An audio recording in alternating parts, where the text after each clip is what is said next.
महेश भाऊ का आपको दिल से प्रणाम. तर महेश भाऊचं कॉलेज सुटलं आणि महेश भाऊ निघाला होता घरी. आता तुम्ही म्हणता हॉस्टेलवर जायचं तर महेश भाऊ घरी कुठे चालला. तर भावांनो काय ना आपल्याला क्रिसमसच्या सुट्ट्या लागल्या 10 दिवस. मग आता नुसतं घरी जाऊन एन्जॉय करायचंय. तर थोड्याच वेळात आपण आलो होतो नगरच्या पुणे बस स्टॉपवर. एक तर आपल्याला घरी जायला बस भेटत नव्हती, त्यात भेटली तर आम्हाला जागा पण नव्हती. त्यात माझे मित्र म्हणतात आपण असं काही प्रकार करू.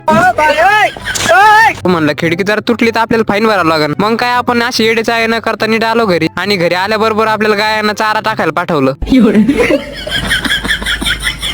गायांना चारा बिरा टाकून झालं आणि आपल्या सलबतपूरची जत्रा होती. मग आपल्याला सलबतपूरला जायचं होतं. थोड्याच वेळात आपण यात्रेत आलो. इथं एकदम खूप सारे पाळणे बिणे आले होते. त्यांच्याकडे बघून पण एकदम भारी वाटत होतं. आता लोकांना हे पाळण्यात बसून काय वाटतं ते आपल्याला काही माहित नाही, पण माझ्या मते एक हस्ती खेळती लाईफ को डर में बदल देना आणि दुसऱ्या दिवशी खूप सारा अंग दुखून घेणार.